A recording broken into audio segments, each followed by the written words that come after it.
What's going on, everybody? So, we got NXT 2300 or NXT Extreme. This is like their little ECW tribute show. It was pretty good. Pretty good. Not gonna lie. It was pretty good. I like the whole. I thought it would be like a whole wave of just like people. Like I didn't think it would. I thought it was going to be like a whole bunch of ECW people taking over, but it was actually they pretty much relied on the their main roster, their NXT roster, and they did have a little bit of ECW alumni there, but only like a couple. Um, but we did get the first match of the night, which was Lola Vice versus Jada Parker in a hardcore match. And that was pretty good. I ain't gonna lie. They took it to each other to the extreme. No pun intended, but that was pretty good. That was good. Jada Parker proved why she's gonna be a future world champion. Her and Lola Vice actually.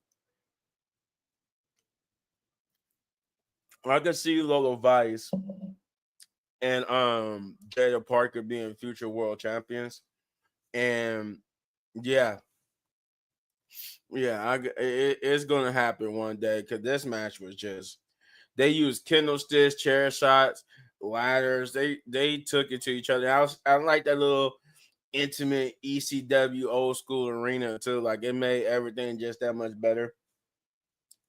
But yeah, like I said, that was majority of that match with just the spots and whatnot. You got the chair shots, you got the ladder.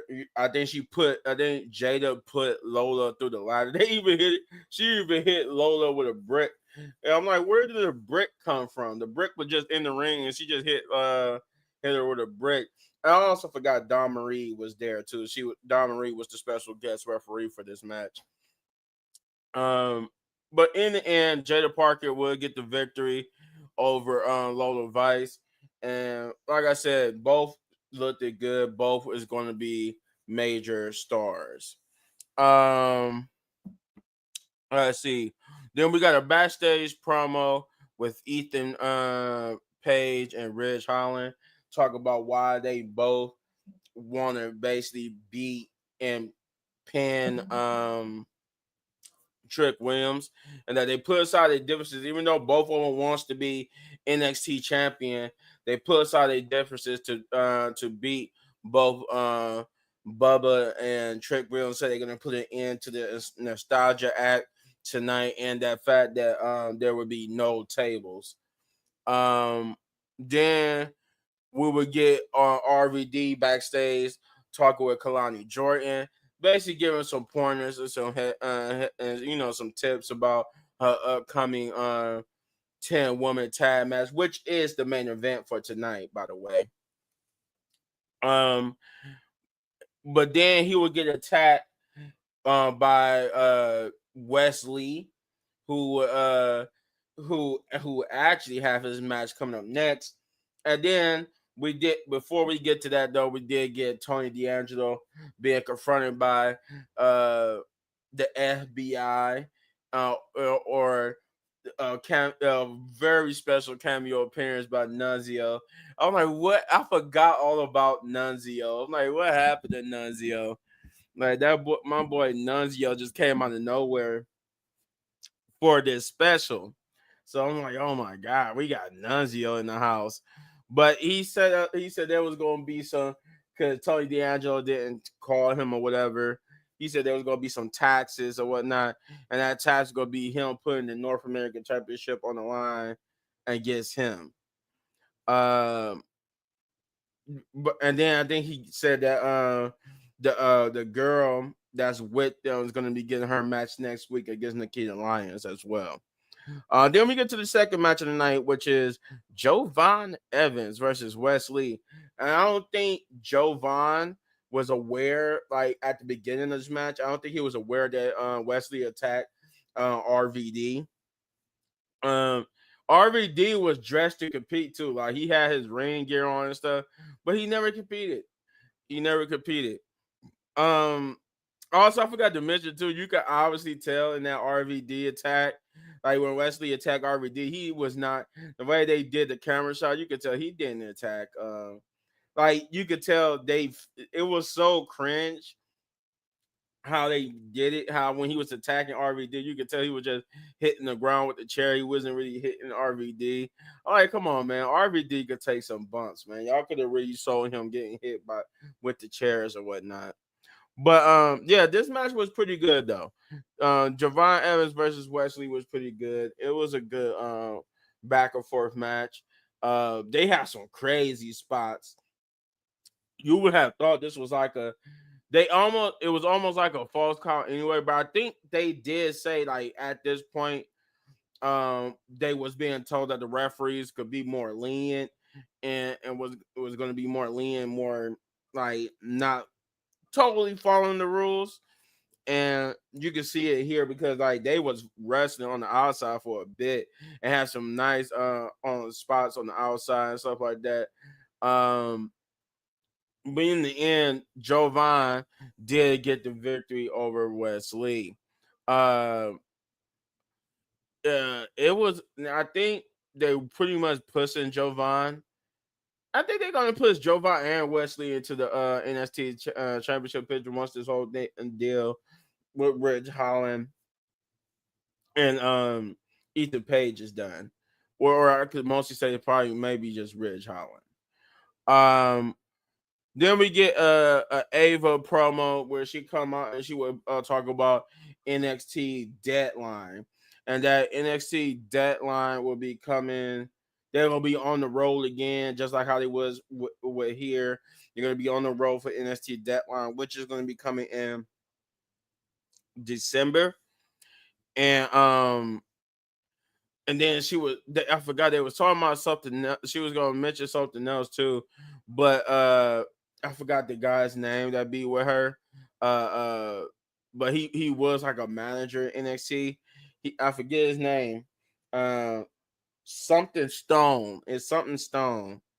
I can't remember, but I know his last name is Stone, something Stone, and he started bad talking Philadelphia, saying they maybe once upon a time they used to be the best fans and the most extreme fans and loyal fans or whatever. But he said not anymore. He said now he said that belongs to New York, and he started just trash talking on right. So then the lights go out. And when the lights come back on, who's in the ring? Another ECW alumni, my boy Rhino. Right? I'm just like, oh my god, where did Rhino come from? Now I knew we do RVD, we knew Domary. They even had Francine, I think, or somebody, I forgot the girl's name, but they had another ECW alumni there. But Jesus, I didn't think Rhino was gonna be there. But yeah, Rhino was Rhino was there, and he would gore the dude Stone, whatever his name is, Stone. Rhino will gore him. And those who don't know, the gore is just a spear, but his spear is supposed to be like almost akin to like getting hit by a rhino. So they call it, instead of calling his spear the spear, they just call it the gore. And that was that. They ended that promo on with Rhino after Rhino's basically gored or speared um uh whatever the guy's name is, something Stone. And then we got Julia in the game backstage, basically getting prepped up and ready for women's 10 women tag match, saying how they're gonna deal with all their enemies. And I'm like, but I get Roxanne beat Jordan Grace, but how is Jordan Grace like basically like really fits into this other than like just she was there just for the boost it up. But I don't know. I know they setting her up to be coming to the company, but it was kind of weird having it there. Then again, I'm glad she was there, but it kind of weird when you think about it when they was talking about, oh, we get ready to take care of our enemies. I'm like, are they really your enemies though, Jordan? You're the only one who's not a real dirty superstar, but they treating you like one because they know they want to sign you in a few. But they would get interrupted by Last Legend and Jakara Jackson, who said that did taunting them about seeing they match at Crown Jewel, saying that they almost became WWE Women's Tag Team Champion, and they vowed that they will become Women's Tag Team Champions, and that they pretty much laid out like a threat to Julia and Nicole. And trust me, that wouldn't be the last time we see Last Legend and Jakara Jackson.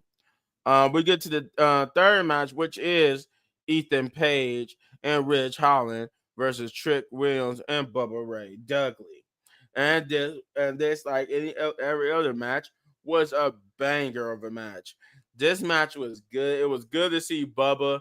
Bubba actually, I thought he did work more than, like, they didn't just depend on Trick and the others to hold up the match, and then Bubba just got his licks in, whatever. No, Bubba, like, kind of still could hold his own in the ring. And I'm like, you know what? And I thought so, because he looked like he was more in shape, more ring ready than Devon was. So I was very impressed with that. I was very impressed with Bubba's still pretty much being able to go in the ring. Um, Ethan Page and Ridge Holland work well as a tag team. Though I don't want to see them put together as a tag team, they do work well as one. Yeah, this match was good. This match was good, and it told a different story and a different. I didn't think who won would win. I was for sure thought the other two would win, but Ethan Page and Ridge Holland, and they took it to Trick Williams and Bubba Ray Dudley, with Ridge Holland getting a surprise roll up pin on Trick Williams. And this wouldn't be the last time we see one of the main champions get pinned. Spoilers. But no, yeah. So Ridge Holland would win the match for his team by pinning Trick Williams, but Ridge Holland and Ethan Page would try to beat down Trick Williams afterwards, with Bubba trying to help, and they would get the upper hand, doing some signature Bubba the Dudley Boys things, like they did at the little diving headbutt and going, "What's up?" And they did do that. Bubba did say go get the tables. When they go get the tables, there was no tables underneath the ring. And Trick is like, Bubba, I don't know that there's no tables, blah blah blah. And then the Dudley Boys music went off again, but this time, oh, testify. My brother Devon Dudley came out with the table they used for Trick Williams. And then, though I'm disappointed that we didn't get to see the 3D, they just basically did like a double-handed choke slam against them. I was hoping we get to see at least the 3D with Bubba and Trick, but no, they just did a double-handed choke slam on Ethan Page through the ring, and Ridge Holland was like non-factor at that point. Then we got We got the same type of promo this time from the other side with Roxanne Perez and her team, as they was talking about why they will run everything, how they was the baddest. Like I said, same thing. Then we got the fourth match of the night, which is Nunzio versus Tony D'Angelo for the NXT North American Championship. And I'm just like, oh my God. Nunzio, why did you get in full ring gear? This man was bony as heck. What's up, Nico? He said, I did enjoy NXT, and the old ECW building brings back memories. Also, I enjoyed AEW and NBA games yesterday. I was watching a thing yesterday. It was crazy. Yeah, I was too. I was watching NBA. I was watching my home team, the Cavaliers. I was watching NXT 23. So yeah, my boys, the Cavs, they 9-0. So I think they're gonna do that. Hopefully, it's a turnaround this season for them. Hopefully, we'll see. We still got a long ways to go, but um, but yeah, I'm just like, oh, what is Nunzio doing? His old butt, he skin and bones and old, but you know what? He was still Nunzio though. That was the crazy part. He was still Nunzio, and he still performing wrestle like Nunzio. I'm just like, oh my god. I guess this was a way to bring back Nunzio, and it was cool. He was also another ECW alumni. Um, it was funny to see Nunzio back. They just had like comedical spots. He was surprised he did get some offense in against Tony D'Angelo, but Tony D'Angelo basically played like the almost like the Obafemi of the match. He was like the younger, stronger guy. So some of Nunzio's moves wasn't like really registering with Tony D'Angelo, but he did get some offense in, and then Tony D'Angelo pretty much put the match to a bed. I like how when he went up for the finisher, Nunzio was like, he prayed his prayers and then just got slammed, and that was it. I was just like, okay. I'm like, all right, we got that out the way. Even though I would say this was the lesser of all the matches, this probably was like a bathroom break but then I'm like, you know what? Nunzio made it comedic enough not to be. I was gonna say this was probably like the bathroom break match of the night, but then I'm like, you know what? I like Nunzio. I like how comedic it was. It was out of nowhere, but then again, unexpected. So it was unexpectedly fun. So I'm like, okay, you get it past Nunzio. But it was still cringe to see Nunzio in ring gear because I'm like, he's so old and so skinny. Like, God, lead Nunzio. But then we get the main event. We get the main event, which is a 10-woman tag team match, which is Roxanne Perez, Cora Jade, um, and Fatal Influence of JCJ and uh Fallon. I forgot her full name, but Fallon. Uh, but the Fallon girl who was the NXT North American Women's Champion, and then you got who I call Team Julia, which is Julia, Stephanie Valkyr, Zara, uh, Jordan Grace, Kalani Jordan, and no, I think that's it. Yeah, Stephanie, Julia, Kalani, Jordan Grace, and Zara. Yeah, that was five. And this was good. This was good. I like that they sold off the power of Zara and Jordan Grace. They most of the match, like everybody got over.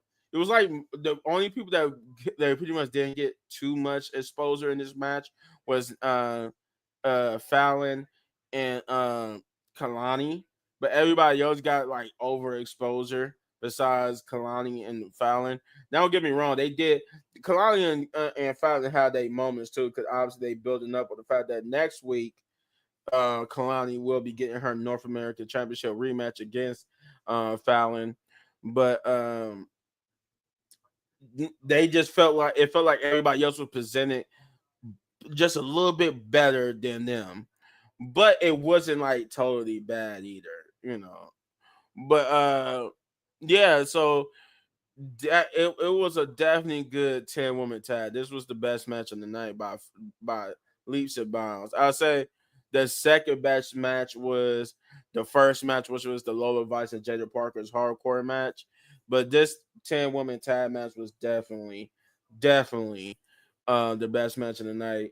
They had some great spots, especially when they all just got in the ring and started brawling. They took each other out. Um, I like how at the end though, Roxanne tried to basically she tried to like set dissension, but like she made Zarya or Delta accidentally spear uh what's her name, Jordan Grace, but that only backfired on her because she ended up trying to beat Zarya, but Zarya overpowered her and hit her finisher on Roxanne Perez and get pinned 1, 2, 3. Like I said, this was the second time in the night that the main champions Trick Williams and Roxanne. First it was Trick Williams, now Roxanne Perez, who took the pins here, setting up their future challengers. So if, like I said, I'm guessing maybe at NXT Deadline, Trick Williams going to defend his title against not Ethan Pace, but Ridge Holland, and then whatchamacallit, Roxanne's going to be defending against Zarya because they both got pinned here tonight. So I'm guessing that's where their roles going to meet officially for the titles. But again, like I said, beautiful 10-woman tag match. It showcased all women very well. Just like I said, it didn't showcase nobody bad. It just didn't showcase Fallon and Kalani as much as they did everybody else, and especially Jordan Grace. Well, I know they just trying to smooth it over with her so she could sign that contract. Because if you didn't know, her contract was up at the end of this year or in January, basically before the Royal Rumble. Like by the time we get to the Royal Rumble, she is a free agent and could officially be a WWE superstar along with Joe Hendry. But that's it. That's all. The women stood tall to end the show. Pretty good show. I would actually give this an 8. Yeah, I'd give this an 8 out of 10. It was an 8 out of 10 for me because this was a very good episode of NXT. It was straight wrestling, not many promos. I think like William Regal had like a promo with his real life son, which I'm just not realizing that dude who hold the Heritage Cup is William Regal's real life son. So I'm just like, oh, okay, that was what people was talking about with Real Regal and his son. That's his real son. I like how his son, they play like his son don't like his father and they're at odds. But yeah, there was a problem there too. I forgot to mention, but otherwise it was straightforward. It was mostly matches, little promo. It was treated like almost like a PLE. It had some great nostalgia fun with the old ECWs or old. Though I didn't like that cringe moment with RVD.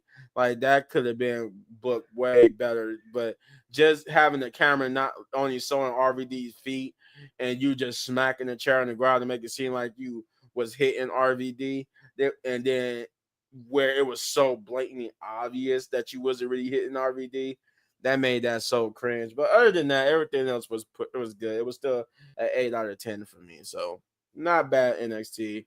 I did want to leave you with some parting news. I think we got one where actually I found this news myself.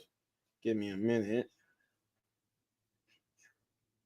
Let's see. No. There's still rumors about Zilla 5 but I'm not. I'm gonna table that. Where was that? Yeah, Carl Anderson. That'd be with Luke Gallows of the Good Brothers. That's with AJ Styles. Carl Anderson is going to be out for 6 to 9 months, where torn rotator cuff, tendon, and partially torn labrum. I'm like, whoo. Carl Anderson just can't catch a break. I think this is like his second injury, and so many. Like I think I could have sworn he's been injured twice this year. Carl Anderson. But yeah, we got an injury with Carl Anderson.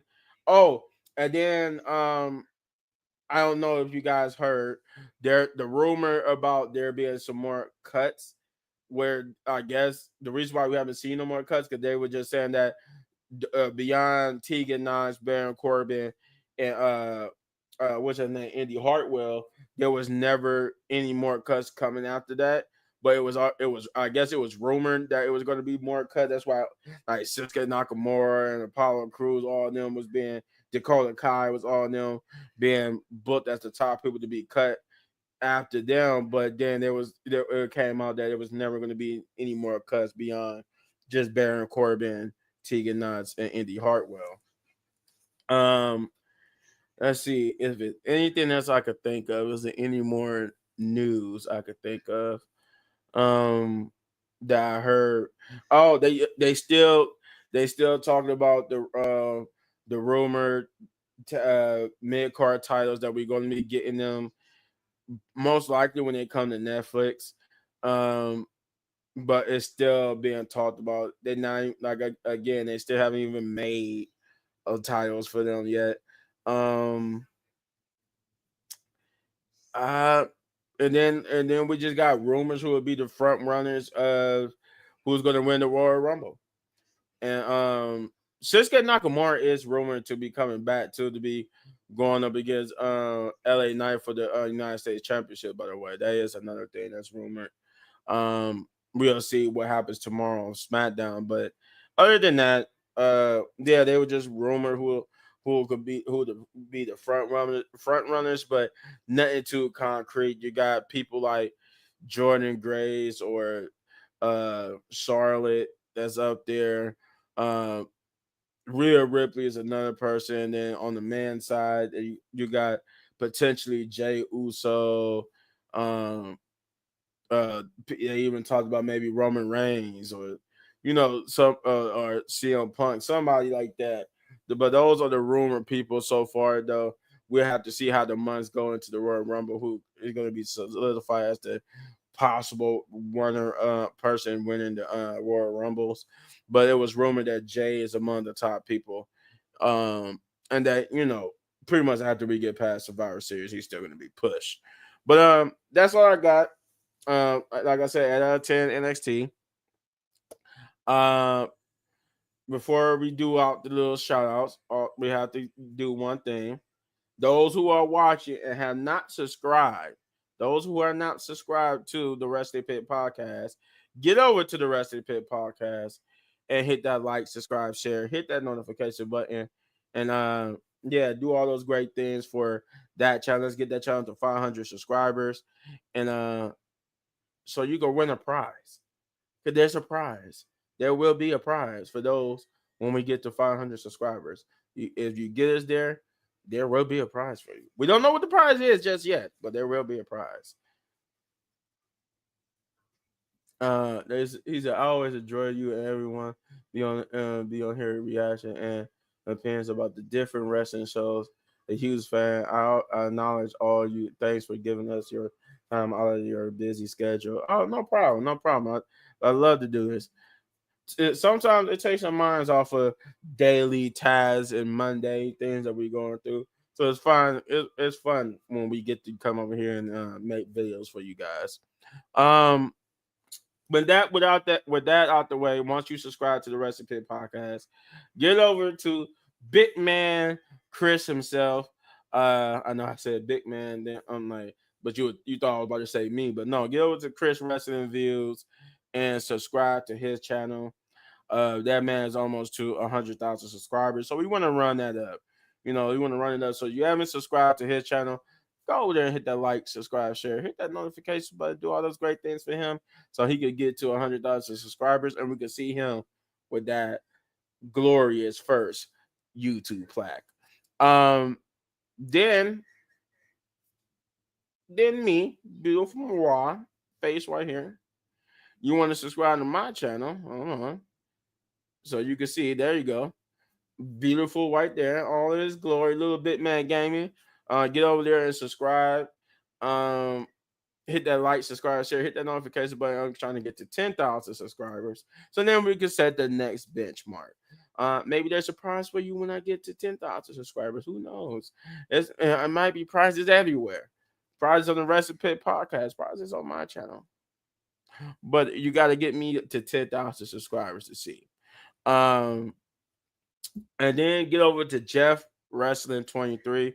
Get him to 500 subscribers so we can see what we're gonna do for his channel. Right? Hit that like, subscribe, share, hit that notification button for him as well. And then we got Shay. Um, get over to her channel, Know the Rules. Again, that's Know the Rules.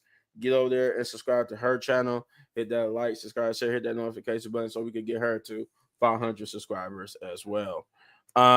Let's see Who else? Woo. We got Shane or Punch with his YouTube channel, No Regrets. We want to get you over there. Hit that like, subscribe, share, hit that notification button for all the that where he does wrestling and you know, music. And let's see, the shout out to my boy Hector and Kicking It with Leo. Get over there and subscribe to his channel as well. Kicking It with Leo. Let's get his subscribers up. And again, that's Kicking It with Leo. Kicking It with Leo. Hit that like, subscribe, share, hit that notification button, do all those great things for him as well. I think that's all the shout outs I got. That's the whole crew. Let's see, we got a comment. You a trooper, Nico. Yes, sir. Um, yeah, but that's it. We will be back Saturday, on time for the SmackDown review. We might do a video Sunday, but we definitely would do a video Tuesday for Monday Night Raw. Monday Night Raw, both SmackDown and Raw will be live. So there's that. And I just can't believe this year is almost done. We're almost to Raw on Netflix, almost to the brand new year. A lot of changes coming our way. So let's buckle in and see what this wild ride got for us. Got tongue tied there. But yeah, with all that said, signing off, little bit, man. Rest in Pit podcast, baby. Yes, sir. Yes, sir. And I am out. Peace, love.